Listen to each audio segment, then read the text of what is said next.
Remember to subscribe and hit the notification button to keep up to date with our latest videos.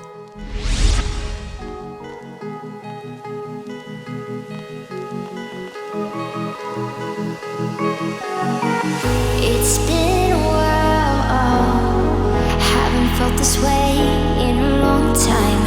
Can I tell you a secret? It gets a little crazy in my mind. Crazy, crazy. It gets a little crazy in my mind. Crazy, crazy. Gets a little crazy, it gets a little crazy.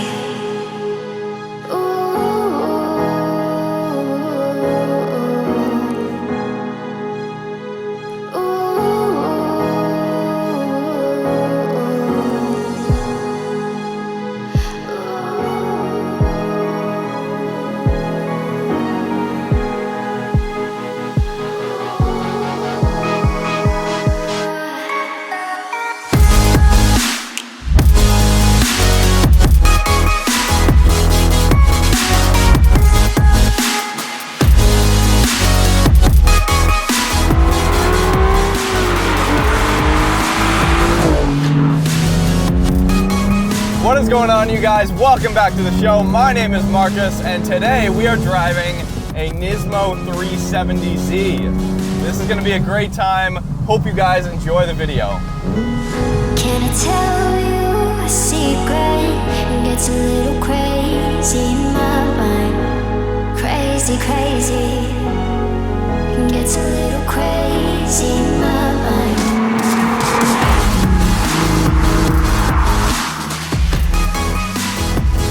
Alright, so 3.7 liter VQ V6 under the hood, 350 horsepower, 276 pound-feet of torque.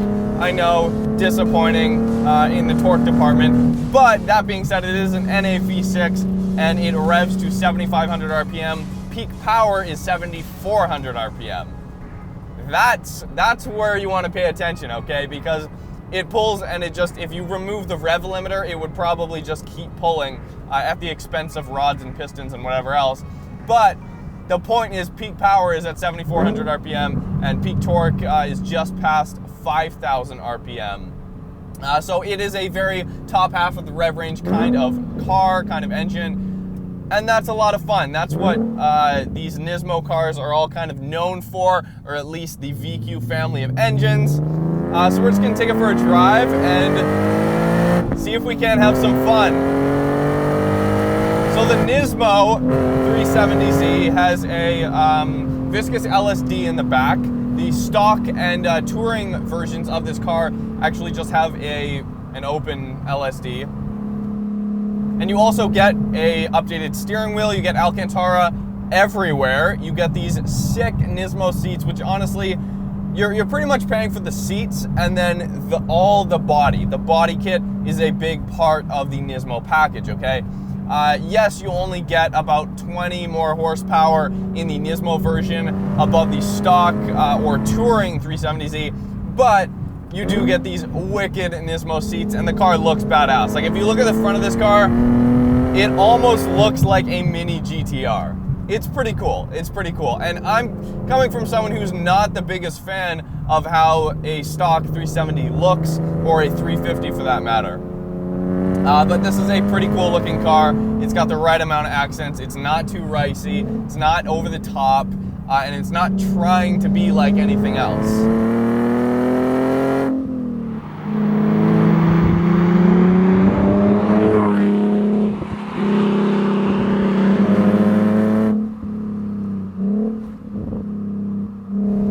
So this does have a muffler delete, so a little bit more droney than usual, but also a little bit more loud, and you get some very nice VQ sounds out of the back, as you would expect over here in Surrey. So the interior's, classic Nissan. It's nothing special apart from the steering wheel. The steering wheel is nice. The seats are dope. And the tack looks awesome. You do get the red accents in the tack as well with the Nismo version. and it's dead center. Nissan does it right. I mean, it's an Nismo. They know what's up. This is a step down from the R35, so a few of the kind of just positioning of the instruments and stuff are kind of brought down from the GTR, and it works here. You get nav as standard in the Nismo model, and you get, you know, everything you need. This triple gauge up here, you could probably quite easily, if you were to, let's say, twin turbo this engine, you could quite easily change the stock pods in with like boost gauges or AFR or whatever else you need. So in that respect, this car would take kindly to modifications. And now why I say in that respect is because these cars tend to overheat, which is surprising. NAV6, you think, okay, sure, give the C7Z06 a little bit of leeway for overheating because it's supercharged, but this is an NAV6. It should not overheat, at least in my books, but it does on the track, and the brakes fade. Definitely feels a little bit bigger than the 350Z. The view out of the hood is quite spectacular. I do like it. Not that I'm paying attention to the hood very much, but it is quite a spectacular view. What view is not spectacular are the blind spots. When you go to shoulder check, the blind spots are ridiculous. It's like a supercar. You can't see anything. So in that respect, you do have some sacrifice. Also, looking in your rear view, you can't actually see the horizon. It's like a little sliver.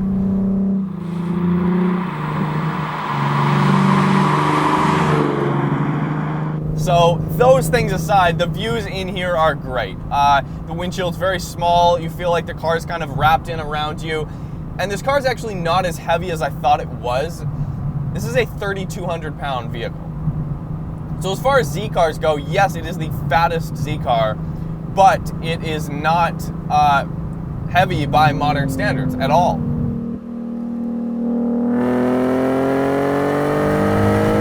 $7,000 RPM right there. That sounds awesome. Really good.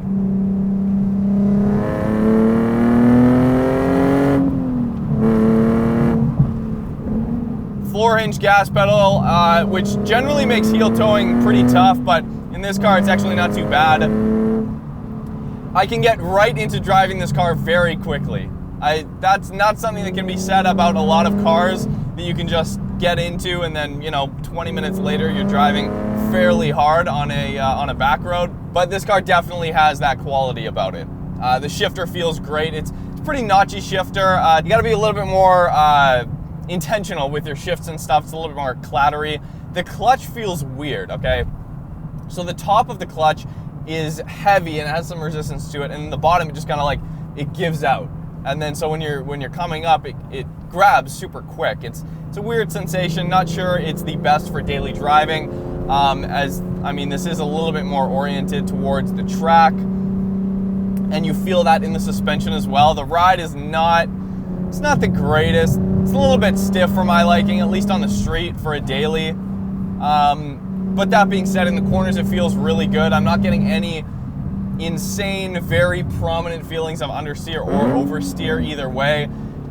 That might be in part thanks to 245 section tires in the front and then 285s in the back. So it's got some pretty meaty rubber on here. Yeah, even with just a muffler delete, it's actually not like fifth gear, 100 kilometers an hour. There's no drone. There's no drone, which is crazy to think about when you're talking about a VQ with a muffler delete. That's insane. And you do get some nice crackles and stuff, but it's not obnoxious, okay? This car does not need an exhaust system. Obviously, a muffler delete is just a cheap version of an aftermarket exhaust system, but it's not too loud, honestly. It provides a wonderful, wonderful sound. Silent nights recalling you, a souvenir of what it could be. Pieces of my mind are yours. I forgot the parts I'm missing. I pretend that we are okay, like nothing's ever broken.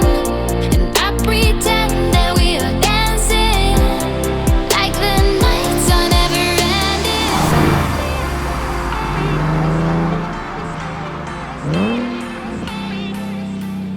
So it does have auto rev matching as well. As you can tell by that terrible downshift right there, it is off. But we can turn it on and it makes you feel like a hero. It makes you feel like a badass. Just like all the other cars with auto rev match, it is very much a feature for, hey, I've been driving hard for the whole day and now I'm on my way home, I'm tired, I don't want to heel toe, I don't want to rev match. Then you just turn on auto rev match and it does a perfect blip for you, which is pretty cool. But we're going to turn that off just so I can actually drive the car. So the 370Z is by far the fattest Z car, okay? And it's definitely not the best looking Z car. The older ones are way better. They basically get better looking the further back in time you go. That's, except for the 350. This looks way better than the 350Z. But with that exception, 240, 280, 260, Z32, 300ZX, they all look better than this car, in my humble opinion. Now, with that being said, this is the fastest Z around a track, obviously, thanks to modern technology. And it has a good amount of power. I mean, 350 horsepower is a decent amount of power, but here's the thing. Revs hang a little bit when you let off, but not too bad. There's a little bit of like elasticity going on in the steering. It's not, when you're really on the limit of the front tires, it doesn't, that was traction too. It doesn't really feel, I don't know, it doesn't feel as connected as I'd like it to. It feels like it wants to bounce back and do some funky shit up front there, but.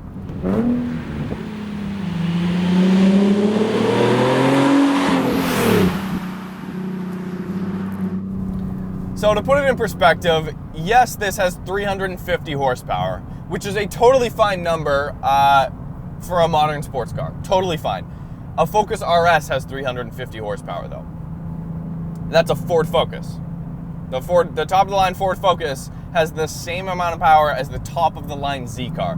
To me, there's something wrong with that, okay? That being said, there's another point I gotta make. This has 276 pound-feet of torque at the crank. My Toyota MR2, with a couple of bolt-ons and 2 more pounds of boost than stock, has more torque than this. It has 269 at the wheels. Honestly, to me, this is a car to buy if you are a hardcore GTR fan or a Nismo or Nissan fan and you can't afford an R35. That to me, that's what this car is, okay? There are other cars in this category, in this segment, that I would rather have for the money. Like, it's a quick car, it's not fast. It's not fast, honestly. Like, I hate to say it, but I'm kind of disappointed in the power. The torque's good, the torque curve is good. The dyno graph for this car is awesome. It's exactly what you want, okay? Flat torque curve all the way through the rev band, and then peak power 100 RPM before red line. That is perfect. Everything's there. It just needs an extra, I think, 50 horsepower and at least 50 more pound-feet of torque. Good car. Would I buy one? No. Would I love to drive one of these for like a weekend or a week and take it on a road trip, take it to the track and drive back? That's what this car is good for. This car is perfect for, I want to take a car, a stock car that's probably not going to break, drive it a few hours to the track, drive it on the track, and then be able to drive it home in relative comfort. I think that's what this car would be good for.